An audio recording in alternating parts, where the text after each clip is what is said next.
Gracias por escuchar nuestros audios y podcast en RTVE Play Radio y en nuestra aplicación móvil de RNE.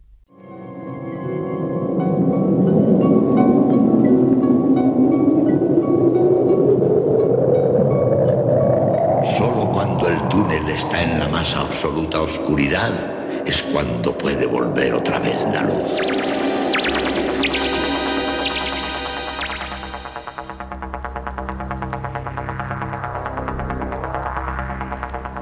Estás entrando en el espacio en blanco. Una puerta a nuevas dimensiones de la existencia. Una nueva perspectiva sobre la realidad. Espacio en blanco.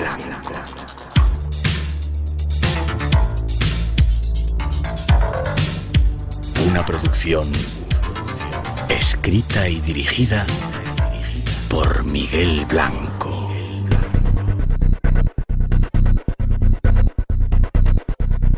Hola, buenas madrugadas. Aquí llegamos. Comienza el espacio en blanco. Es tiempo de misterios. Algo que hacemos en directo con las zonas 2 y 7, 1 y 7 en las Islas Canarias, desde el estudio 101 de la Casa de la Radio, con los saludos y la bienvenida de todo el equipo del programa.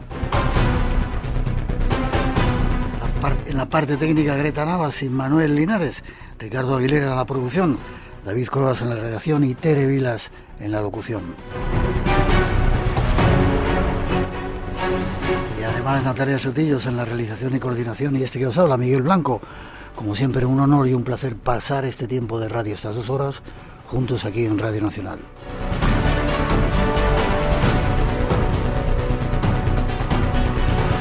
Tenemos formas de comunicar contigo. Escríbenos al correo espacioenblanco@rtve.es. Mándanos un WhatsApp al 633 50 50 11 y búscanos en las redes sociales como eBlanco Radio. Los compañeros Ramón Álvarez, Juan Gómez y Antonio Baena se encargan de atenderlas. Y temas exclusivos nos esperan hoy. Ahí os dejamos un avance con la recomendación de que no os lo perdáis. La pandemia se incrementó exponencialmente. Avistamientos de ovnis y seres de otros mundos se están multiplicando sobre el Parque Nacional de los Volcanes en El Salvador. Eso asegura Omar Romero, con más de 40 años investigando ese fenómeno. El año pasado, durante la cuarentena que sufrimos, los avistamientos incrementaron en un 200% a nivel mundial. O sea, la gente hoy ve más cosas en el cielo que no tiene explicación. Y Omar dice tener las pruebas, como esta imagen de un objeto a gran velocidad dirigiéndose a plena luz del día al volcán de Izalco en este parque nacional en el 2015. Vuela rápidamente e ingresa al cono volcánico. No puede ser un ave porque se ve bastante grande. O sea que ese objeto, calculo yo, que tiene entre 3 y 5 metros. Este otro video muestra una inmensa bola de luz pasando junto al volcán Chaparrastique durante una noche en el 2019. El experto asegura que utiliza tecnología extraterrestre. OVNIs que vuelven a aparecer por todo el mundo.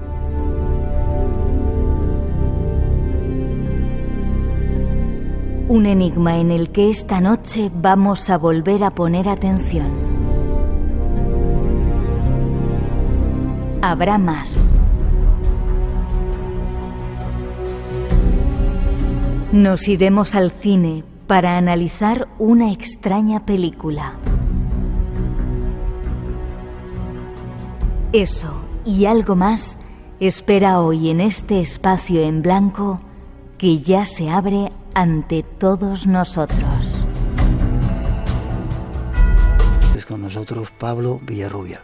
¿Cómo estás? Amigo, muchas gracias por la invitación y recordar, amigo Miguel, que la primera vez que estuve contigo, fuiste el primero, creo que me entrevistaste aquí en España cuando yo llegué en el 92, fue en el año 93 por ocasión de un artículo que había escrito en año cero sobre la Atlántida en Brasil.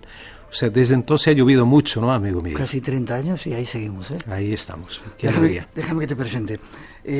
Miembro del equipo de Cuarto Milenio, periodista, doctora en Ciencias de la Información, sacaste el doctorado. Sí, en arqueología y los medios de comunicación españoles de aquella época, de los años 2000. Qué bien. Y cuando tenías 16 años, esto me llama mucho la atención, fundaste un grupo que se llama Grupo de Investigaciones, Grupo de Investigaciones de Fenómenos Extraterrestres, con 16 años. GIFT, en São Paulo, en la Villa Guilherme, junto con mis amigos del colegio, y ahí empezamos a observar el cielo y a recoger información de la internet de la época, que era recortar periódicos, amigo Miguel. Sí, señor. Los recortes de periódicos, de esos que venían noticias raras, de arqueología, de ovnis, y discutirlas el fin de semana entre los amigos. Fíjate que este era nuestro trabajo, y además buscar rastrear en el cielo con telescopios y especialmente con prismáticos los ovnis. Yo de darte las gracias a ti y a otros cuantos compañeros, porque gracias al trabajo que hacéis habéis significado el mundo de la comunicación, del misterio, y además con este libro, que te has pasado mucho, Expedientes OVNIs del siglo XXI, desde los informes militares secretos hasta las revelaciones del Pentágono. ¿Cuántas páginas? 566, si no me equivoco, ¿eh? Como te decía, micrófono cerrado, es el trabajo más exhaustivo que yo he visto, recopilando todo lo que ha ocurrido, toda la gente que está, o casi todos los que están o estamos ahí, nos incluimos, involucrados en este mundo de los ovnis. Te doy las gracias por ello, y sobre todo que puede servir de guía para mucha gente. Yo últimamente me peleo con David Cuevas y con otros invitados. No me gusta mucho el tema de los ovnis porque ya está muy manido. Sin embargo, he encontrado un montón de cosas nuevas contigo. Muchas gracias, amigo. Y lo que has dicho realmente es cierto, es que también, aparte de la casuística que cuento en primera persona de casos que he investigado en estos últimos 20 y tantos años, porque trata de abarcar ese periodo, ¿no?, de final de los últimos 22, 23 años, hay una cronología final de cada capítulo de esto que he vivido presencialmente, testigos que he entrevistado y todo más. Hay una cronología de cada año, desde el año 2000 hasta 2022. En esa cronología entra España, nuestro país hermano, que es Portugal, que tiene una casuística muy buena, muy poco conocida también, y del resto del mundo, de todos los países. Eso me dio un trabajón tremendo. Era revisar cientos de revistas, Año Cero, Enigmas, Más Allá, revistas extranjeras, y después no solo eso, verificar si después de pasado tantos años aquel caso era verdadero o no, cotejarlo si era una fake news, si había avanzado la investigación, y aparte servir de guía, lo has dicho, porque aquí está el mítico espacio en blanco, ¿no?, la historia, un pequeño resumen para que la gente conozca un poquito, sepa. Yo creo que lo pongo ya, como es tan antiguo el programa, creo que el aniversario, no sé si el 20 aniversario está en uno de los capítulos, y de otros compañeros que tengan podcasts, que tengan también canales de YouTube, y también libros que han salido a lo largo de estos 20 últimos años. Entonces, es un libro para los legos, los que quieren iniciarse en ufología, y también aquellos que conocen el tema, si quieren ver algo más actualizado del tema. Una guía absoluta sobre los expedientes OVNI. Como muchas veces digo, tendrá que estudiarse en las universidades, y te doy la enhorabuena por el trabajo. Muchas gracias, querido amigo. Y como tenemos muchas cosas que tratar hoy, vamos con la primera introducción, si te parece, ¿vale? Claro que sí. Vamos con ello. Uno de los casos más controvertidos en el mundo de los ovnis en España es el conocido como Caso Humo. A mediados de los años 50, un planeta llamado Humo apareció en el horizonte, seduciendo a intelectuales, empresarios y personalidades influyentes. Ocurrió en España, pero sus consecuencias tuvieron carácter mundial. ¿Qué hay detrás de Humo? No estábamos en su planeta, pero hemos vuelto. Hace 28 años yo recibí una carta de los humitas en la que me decían, hemos puesto en su casa, o vamos a poner en su casa, uno de nuestros microelementos de control de imagen y sonido, para que nos podamos enterar de lo que ocurre en su reducido entorno, porque es para nosotros muy interesante, un ejemplo de cómo vive una familia en un país de un planeta que es ajeno al nuestro. Este hombre es Rafael Farriols Calvo, un conocido empresario catalán que asegura comunicarse con los habitantes de un planeta llamado Humo. En su despacho, en solitario, de madrugada y en voz alta, formula preguntas a los humitas. Y lo que es más sorprendente y desconcertante, dice recibir respuestas concretas.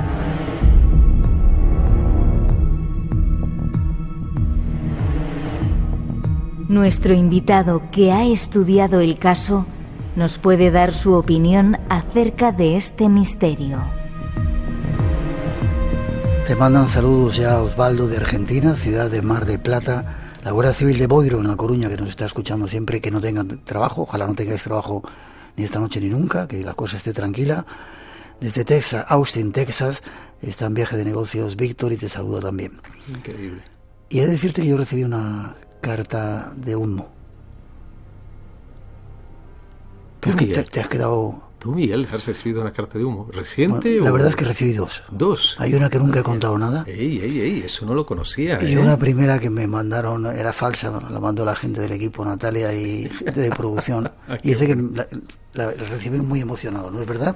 Qué bueno. Pero luego tengo otros secretos que nunca he contado de humo. Pero cuéntame tú, ¿qué pasa con humo? Bueno, mira... Hemos hablado mucho de ello, hemos estado en el lugar donde todo empezó. ¿Cómo está el asunto? Mira, me emociona primero escuchar, además, muy buena selección de cortes que tienes aquí en el caso de Salvador, esas voces maravillosas de América Latina.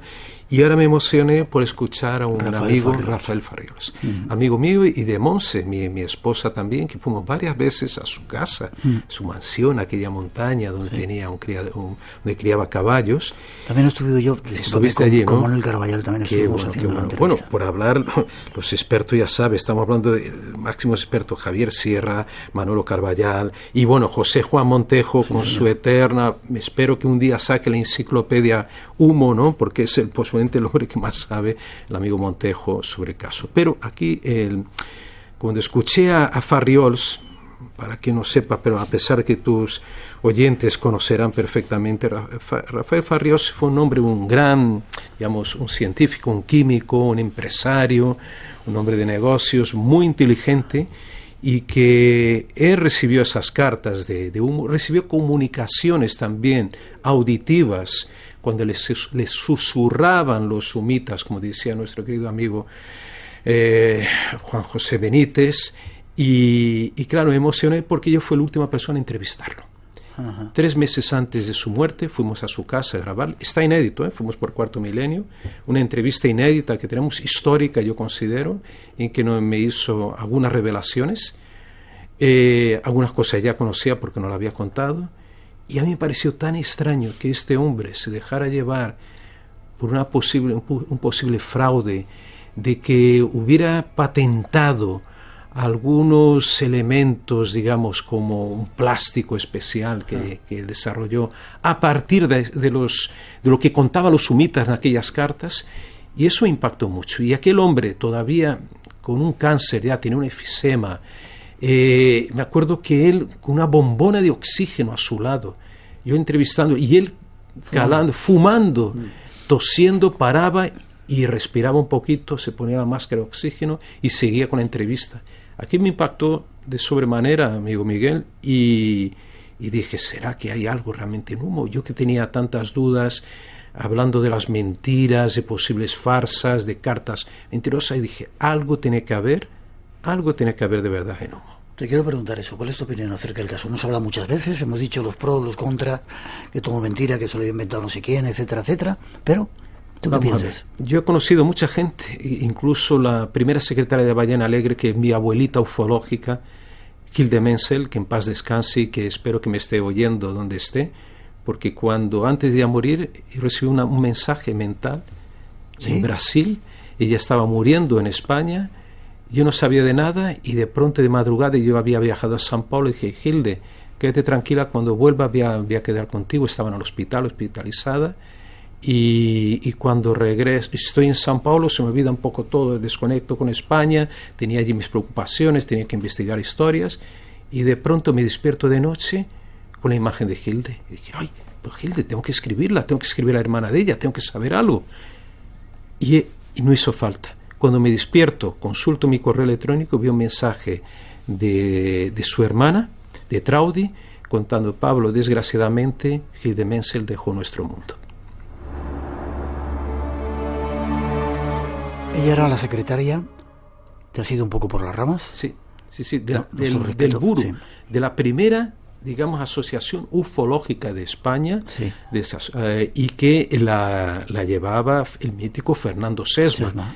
Fernando Sesma era en Madrid, se reunían en la Ballena Alegre, que era un espacio en el subsuelo del Café Gijón, en Madrid, en la calle Alcalá, y Hilde ella presenció, digamos, los primeros, la piedra de espacio, cuando Alberto San Martín trajo la piedra de espacio allí a la Ballena Alegre. Después tuvo contacto con prácticamente todos aquellos que establecieron también o que recibían las cartas de los sumitas. Uh-huh. Entonces ella también está en un capítulo de Expedientes OVNI del siglo XXI.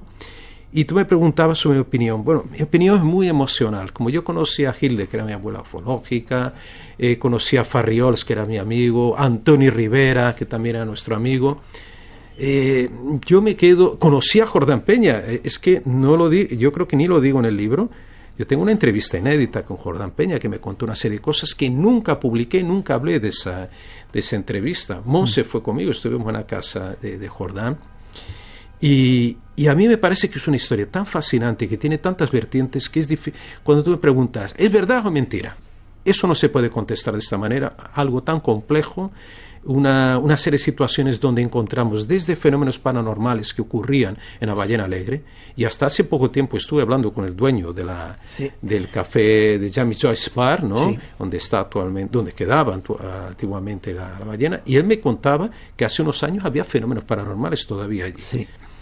Entonces, vamos a ver, son fenómenos paranormales, son fenómenos extraterrestres, y ahí lo cuento en el libro. Hay una confesión curiosa, si es que es verdad, de Jordán Peña a otro querido amigo, que Fernando Madalena, uh-huh, uno de los pioneros de la parapsicología y también ufología en Galicia, querido amigo, que te mando aquí un abrazo, y un día me dijo una cosa: Pablo, pues Jordán Peña me contó que todo esto fue un experimento realizado por una universidad de la costa oeste de Estados Unidos, posiblemente de California, que le llaman a él, a Jordán Peña, para participar, para que él lleve a cabo este experimento en España.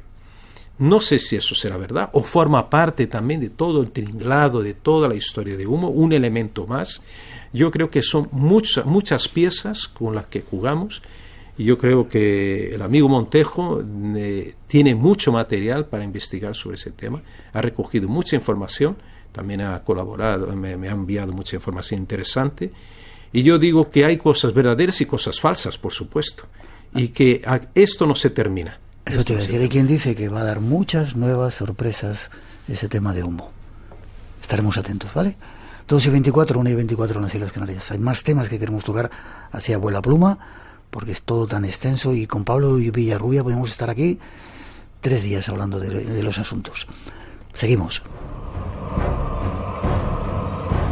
Si te gusta el misterio, lo desconocido, tienes una cita con nosotros.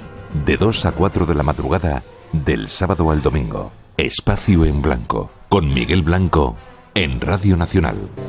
Otro caso muy famoso en el universo que hoy estamos investigando es el caso de los Villares. Juan José Benítez nos da más datos sobre él. Todo empezó una luminosa mañana de julio. Dionisio Ávila es un hombre sencillo, muy querido y respetado por sus paisanos. No sabe leer ni escribir. Su vida ha sido igualmente elemental: el campo, la familia y los amigos.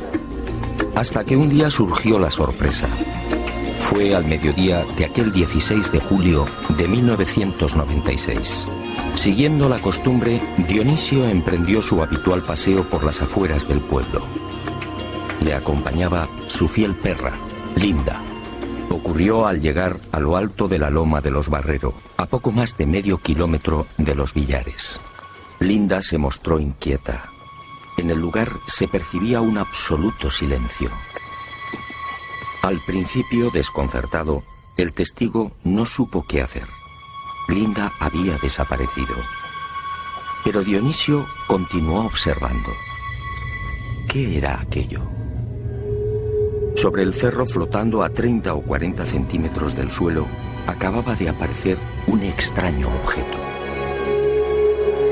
Medía 3 o 4 metros de diámetro y presentaba una cúpula en lo alto.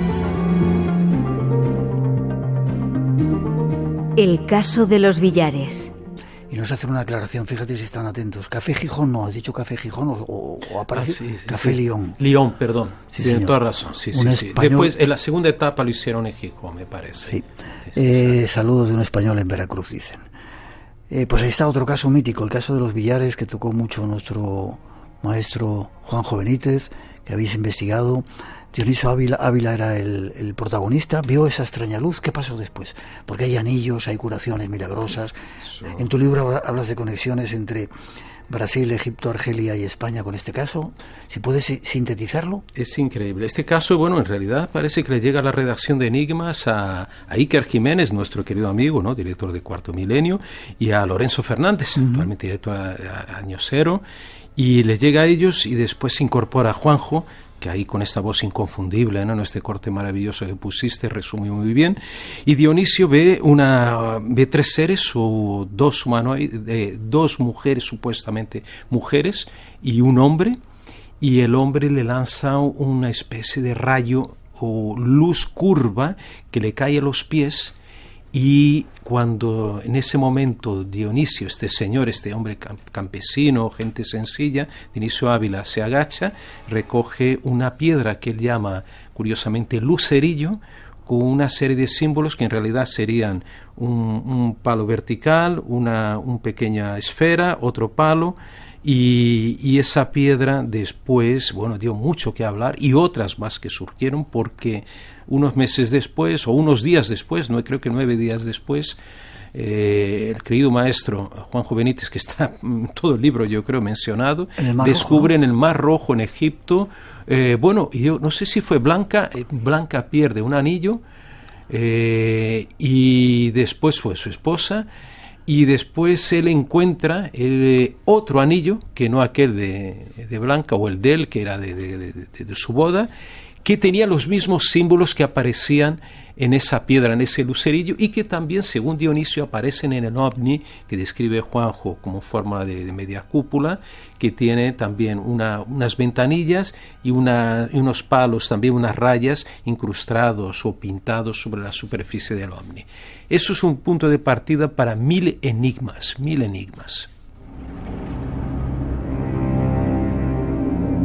Pero ya es curioso que en esa piedra lucerillo estuvieran esos símbolos, que Juanjo encuentre el anillo con esos símbolos y todo lo que va ocurriendo después, los humanoides que ve Dionisio Ávila, que no lo ve solamente una vez, ¿no?, sino más veces. Fíjate qué curioso, para el libro, como estuve actualizando la información, cuando entrevisté a Dionisio fue en el año 2005, por mi cuenta estuve allí en Los Billares, en Jaén, y un querido amigo de allí, Isidro Cuenca Aguilar, que me lo llevó a ser amigo de él, me lo presentó, y hablando con él para el libro, para actualizar el libro, me reveló algo curiosísimo, que Dionisio en los años 60, cuando tenía, creo, entre 18 y 20 años... Mucho antes de la experiencia. Muchísimo más. La experiencia fue en 96, esto podía haber sido en el 66.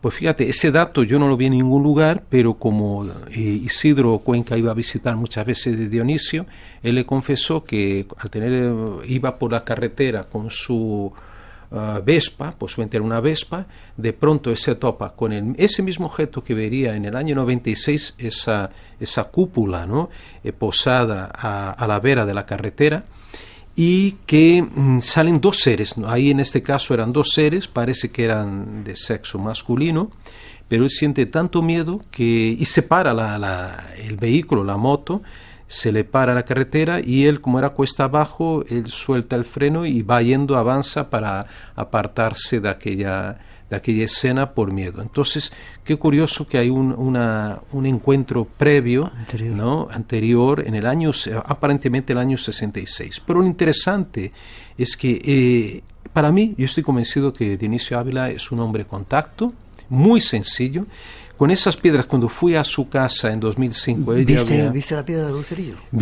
Bueno, es que la trajo una vez a Madrid Juanjo Benítez, y como quedábamos para hablar, me acuerdo que la trajo a un bar, estaba Monse conmigo, mi esposa, y nos las dio en las manos. Además fue muy emocionante, la tocamos, la vimos, era pesada la piedra. Había otro lucerillo más que traía con él, y además saqué algunas fotos en aquel momento, y Juanjo estaba investigando de forma concienzuda todo aquello, y después él, a partir de un matemático, creo que un marino, un especialista en submarinos, empieza a hacer una serie, esta persona hace una serie de análisis matemáticos, de relaciones matemáticas a partir de la forma de las piedras, de los símbolos de las piedras, no solo del lucerillo clásico, digamos, que es ese primero que encuentra, supuestamente arrojado por la nave, pero eso no sabemos, y encuentra una serie de latitudes y longitudes, coordenadas geográficas, en que algunas apuntan para el Tasil el Najet, en Argelia,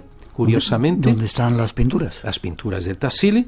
Y la otra sería esa misma proyección, pero en el cielo de esas coordenadas, daría para la constelación de Orión, y que sabemos, bueno, que Juanjo investigó todo el tema de Ricky Bay y que tiene relación con Orión.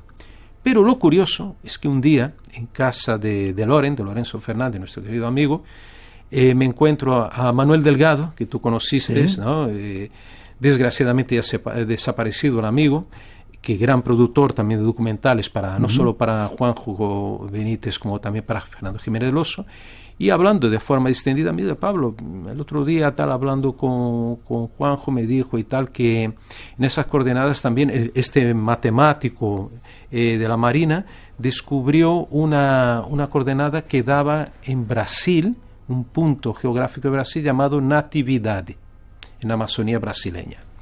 Y yo casi me caigo de espaldas en ese momento, me quedo, yo creo que palidezco en ese instante, porque yo había estado unos meses antes, y esto está hablando posiblemente fue en el año 2000, había estado en actividad en un lugar que yo jamás en mi vida había oído nombrar, en Brasil, y fui allí solo de casualidad, porque yo estaba visitando el estado de Tocantins, el estado amazónico, estaba en Palmas de Tocantins, la capital, cuando allí un folclorista me dijo que había un pueblo, que había una ciudad perdida, una historia muy interesante, que posiblemente podía estar relacionado con el manuscrito 512 del coronel Fawcett, desaparecido buscando una ciudad atlante en 1925 en Brasil. Dije, voy para allá, pues mira, ni sabía que existía, era un pueblo. Llego allí, efectivamente había una serie de ruinas de la época de los bandeirantes, de los exploradores de territorio. Me encuentro unas formaciones rocosas muy extrañas, con figuras monstruosas. Y también me dicen lo siguiente, mira, si a ti te gustan todas esas cosas raras, aquí hay una señora llamada Doña Romana, y esta señora dice que tiene contacto con seres de otros mundos. Entonces voy a visitar a esta señora muy humilde, semi-analfabeta, debía tener en aquel momento unos 60 y pico años, una señora negra, toda vestidita de blanco, impoluto, en medio de aquel terreno lleno de polvo, tenía una casa humilde y un jardín grande, porque bueno, área rural prácticamente donde vivía, con un jardín mágico, Miguel, impresionante, con figuras extrañísimas, seres mitológicos.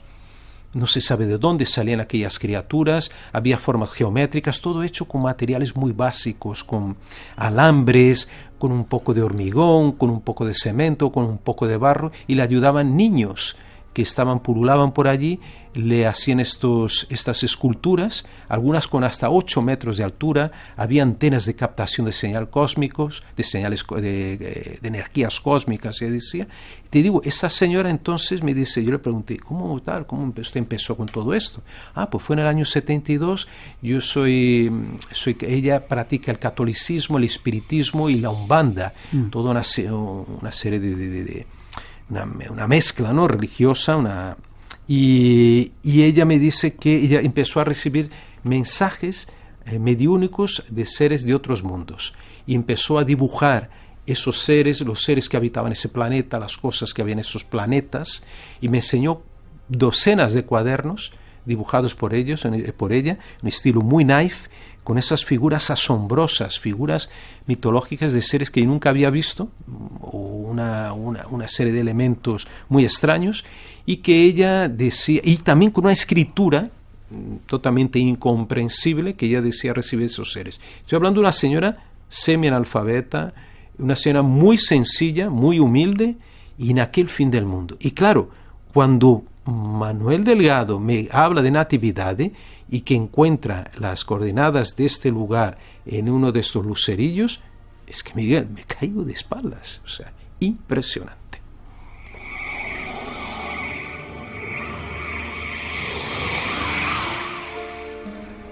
Es curioso porque el punto palote parece que era como el lenguaje de la informático, ¿no? Sí, binario. A partir de un código binario es que este señor matemático, especialista en submarinos, es que empieza a sacar una serie de conclusiones. Yo, como no soy matemático, no sé, y el otro día incluso estuve hablando con Juanjo Benítez, para ver si podíamos seguir con esta investigación, porque es muy interesante. Le pasé una serie de fotografías también de este jardín mágico, y te digo, es que es muy difícil que este lugar fuera nombrado, ¿no? O apareciera, según los cálculos matemáticos de este hombre, siendo que yo había estado unos meses antes en este lugar. Antes de pasar al tema, ¿hubo curaciones milagrosas en este caso de los Villares? En tu libro hablas algo. Sí, lo hablo porque mismo Dionisio me lo contó, y después se lo dijo también Isidro Cuenca, que él empezó a coger algunos, el lucerillo principal y otras piedras, porque después aparecieron otras. Unos dicen que son falsas, que él mismo las labró. Después Isidro me dijo que fueron unos especialistas en piedra de Barcelona allí, y dijeron que esas piedras no fueron labradas por Dionisio. Hay un gran debate sobre esto, pero él me aseveraba, Dionisio, que con algunas de esas piedras él empezó a restregarlas de forma, no sé si inconsciente, en el cuerpo de personas enfermas. Vino a ver, creo, un día un chico enfermo, le pasó la piedra sobre el punto que tenía dolores o alguna dolencia, y después el padre de ese chico le llamó, estuvo allí para agradecerle porque se había curado.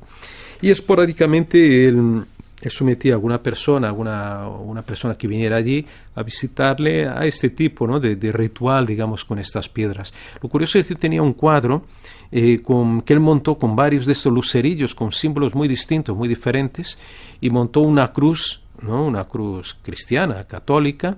Después había otra con otra cruz, y con otras cruces más pequeñitas formadas por piedras más chiquitinas alrededor de la principal. Y lo curioso es que había una caja donde estaban 7 de estas piedras, que le daba mucha importancia a ellas, como te digo, con símbolos geométricos, la mayor parte de ellas.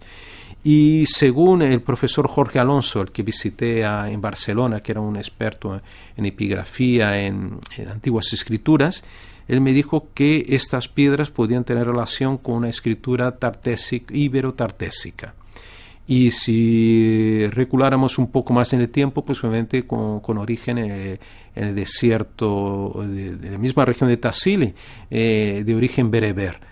Entonces, y lo más curioso es que yo le enseñé una fotografía al profesor Jorge Alonso de unos grabados prehistóricos que encontré en Ceará, en Brasil, donde hablaremos de Robert Gimós después, que estuvo allí, que le ocurrió algo curioso. Sí. Y a mí me parecieron muy extraños aquellos símbolos, y él me dijo, yo no le dije dónde eran aquellas fotos, él me dijo, esto es escritura tartésica, me dijo. Ahí yo le conté, claro, pero esto es en Brasil. Es en Brasil. Y lo que pasa es que en los años 60 un tal profesor Barata ya había dicho lo mismo, que aquellas escrituras que hacían allí los tartésicos o íberos en Brasil o en Sudamérica, ¿no?, hace miles de años. El caso de los Villares, que sigue abierto todavía. Dicen, saludos Pablo, porque te lo tomas muy en serio y entonces transmites seriedad, dice Jesús Sánchez. Fran desde Arcos de la Frontera dice, sigue sin investigarse las profundidades de la bahía de Cádiz.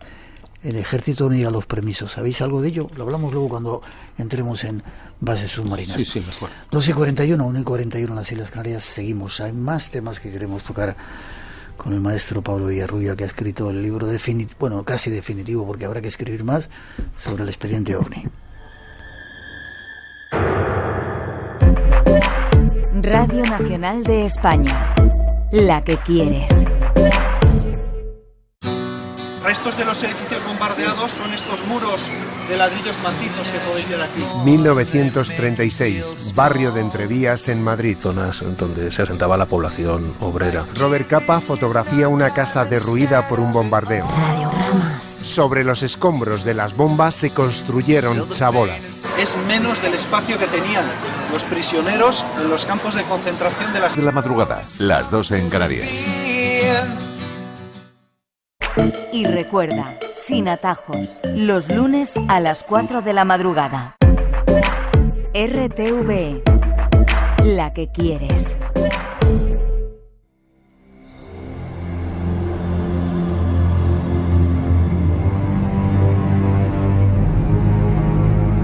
En el estudio de investigación que ha realizado nuestro invitado, también resalta el tema de las posibles bases submarinas de alienígenas.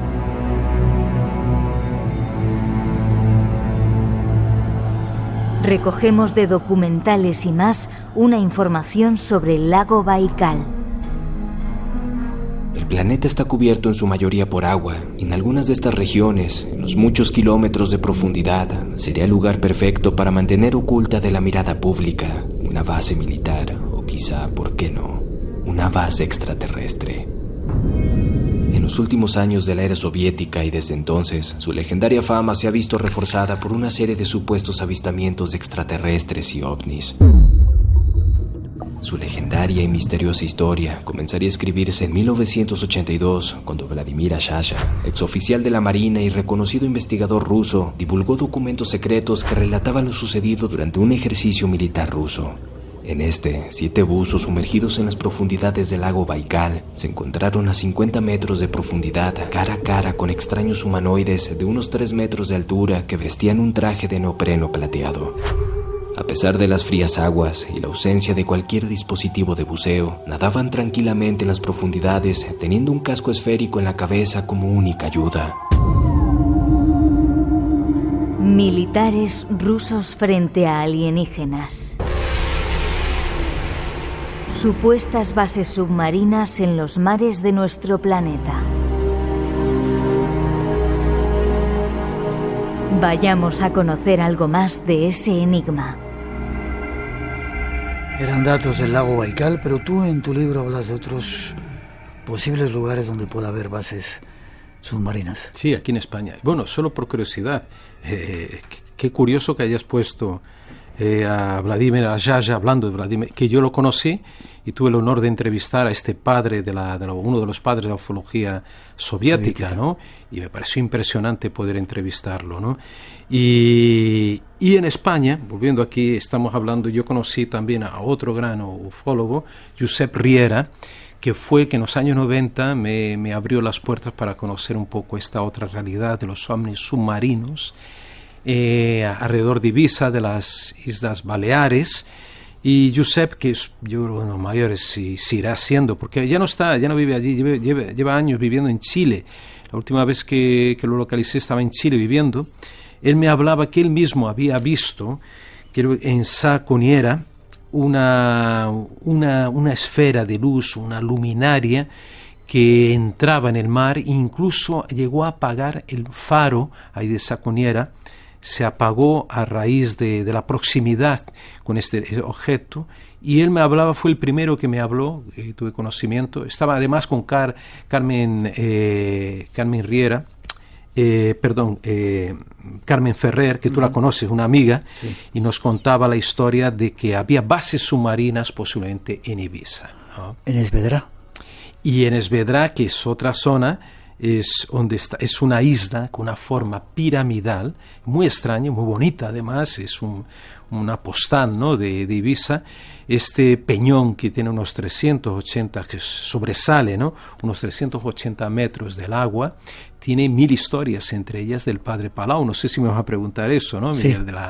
Del padre Francisco Palau, que allá por mediados del siglo XIX, este hombre fue desterrado. No que porque fuera un hereje, muy por lo contrario, era muy conservador además. Este hombre fue desterrado a Ibiza y después él descubre Esvedra, porque en una isla desértica creo que solo había cabras en aquella época, no habitada, y se va a vivir en una cueva, y allí empieza a tener una serie de divisiones místicas o muy reales, según él, donde describe la presencia, la aparición de una joven de unos 16 años, luminosa, un ser de luz luminoso, muy bella, y que este ser le transmite algunos mensajes mentalmente. Es una voz que él pasa a verla ya también bajo otro tipo de formas, digamos como un bulto, como una silueta oscura, y que mentalmente le pasa algunos mensajes místicos, y que de pronto también le teletransporta o le transporta a Jerusalén por los aires. Y en los cielos de Esvedra se ven, él podía ver por las noches esferas luminosas, batallas celestes entre esas esferas, y todo eso estoy hablando hacia 1855 aproximadamente.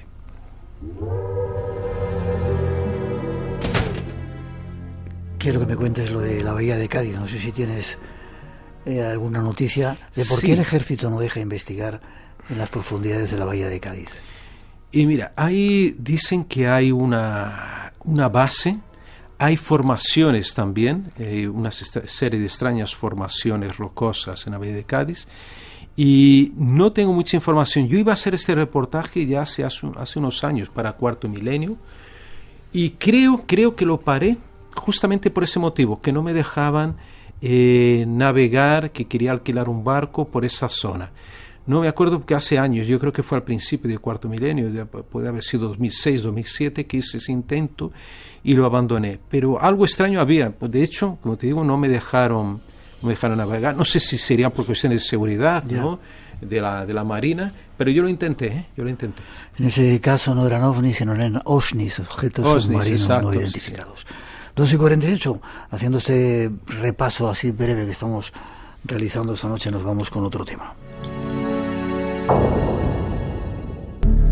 Otro de los aspectos de esta extraña fenomenología es el encuentro con humanoides. Cuando iba adentrándome en el bosque, pues nada, iba con un poco de miedo, porque realmente no sabía a qué me estaba enfrentando, ni sabía realmente qué era lo que había en ese lugar.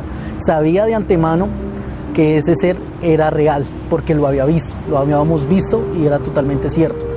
Entonces me acuerdo que iba adentrándome en el bosque cuando sentí como, un estruendo en el piso, y veo una figura más o menos como de 2-3 metros que se me posó al frente de mi cara, más o menos a esta distancia en la que se encuentra mi mano. Yo me voy hacia atrás, ¿sí? En ese momento quedo en shock, quedo asustado, quedo petrificado, y yo estaba totalmente asustado. No pude reaccionar para sacar mi cámara, no pude tomarle una fotografía.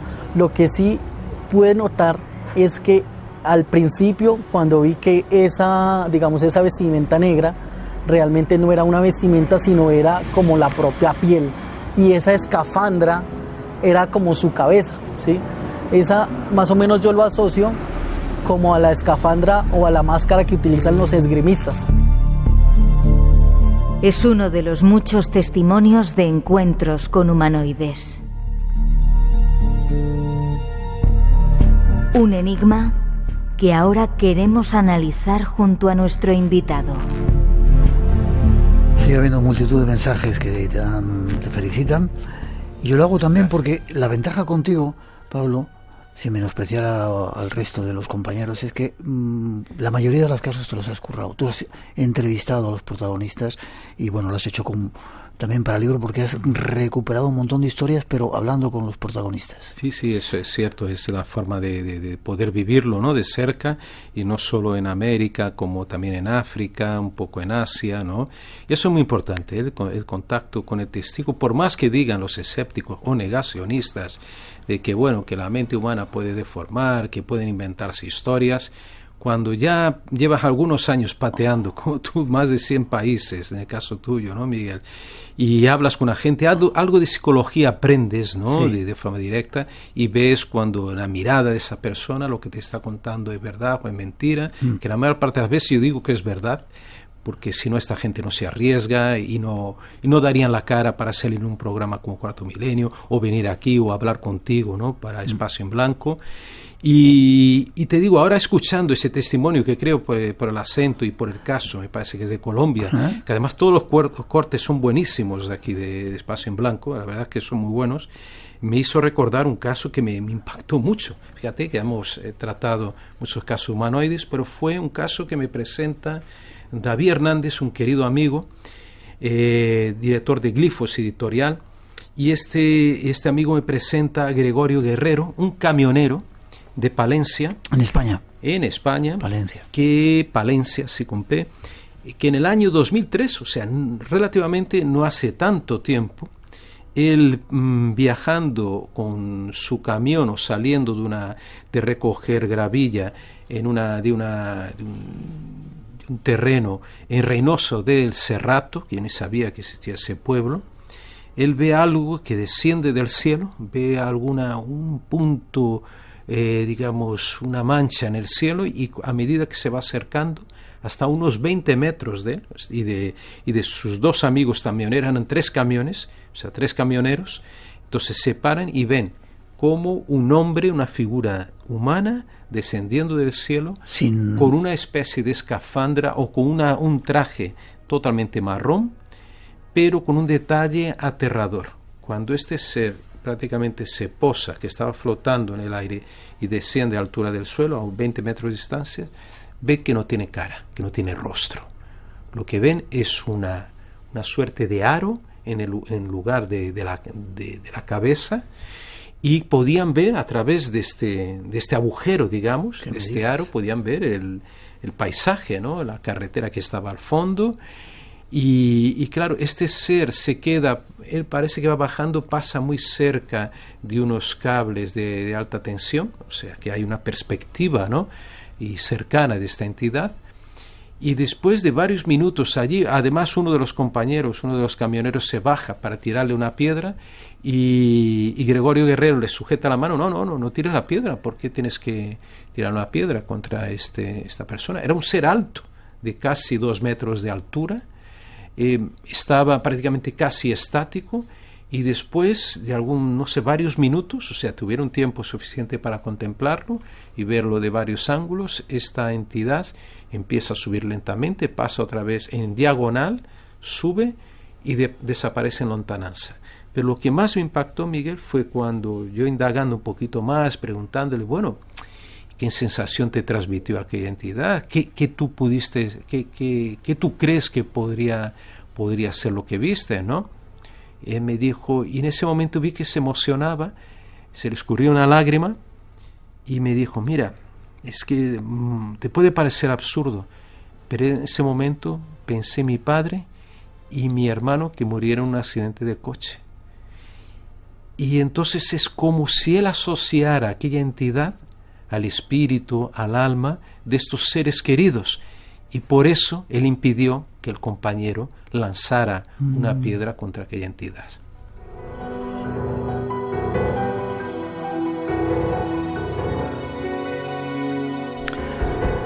Increíble. ¿Algún caso más? Tenemos tiempo todavía, 3 minutitos. Te quedas luego para hablar de el arte y los extraterrestres, unos minutitos más. ¿Algún caso más que de humanoides que te haya llamado la atención? Sí, había otro de Higuera de la Serena. Después, si quieres, podemos hablar algo más de algún humanoide más después. Vale. Higuera de la Serena, que es un caso muy interesante también. Ahora no me acuerdo de la fecha, vaya, que son tantos datos del libro, no sé si eran los 80. Y este caso muestra también la presencia de Higuera de la Serena.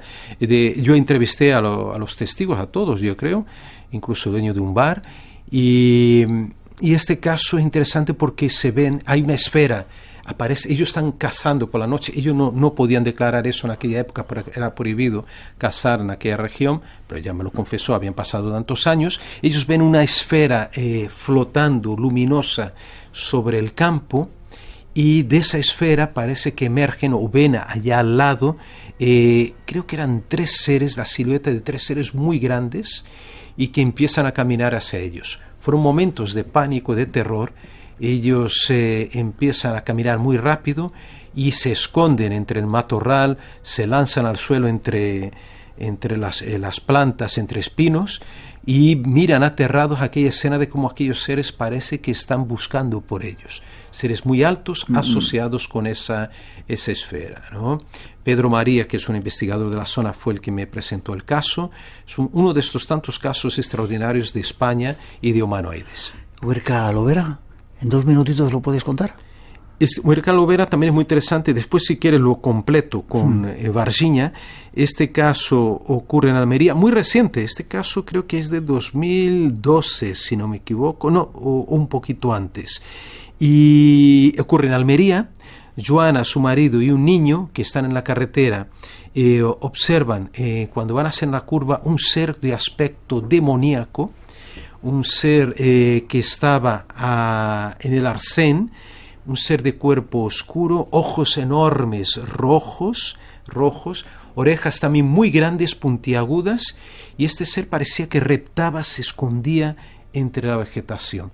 Y después te contaré por qué a mí me parece que era muy semejante al ser o tenía algún parentesco con el ser de Varginha, en Brasil, capturado pues, supuestamente en 1996. Qué curioso. Y nos están diciendo ahora mismo que están viendo un ovni, ahora mismo al norte de la ciudad de Barcelona. No sé si es el mismo mensaje. Y un segundo mensaje, es una luz roja, llevo viéndola 20 minutos y no se mueve. Vivo en Moncada y Reixac y está en dirección a Barcelona.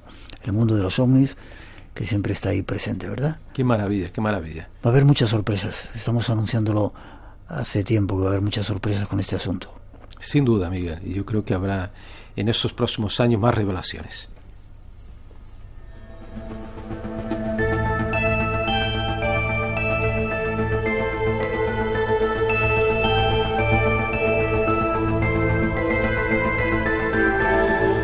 Hemos de hacer una pausa. Llega la actualidad de las noticias de las 3, las 2 en las Islas Canarias, y regresamos.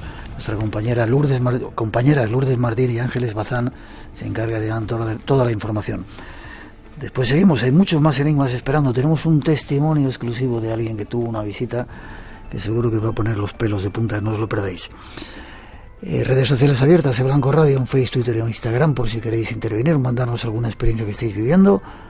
Y el espacio en blanco continúa en unos minutos. No os vayáis.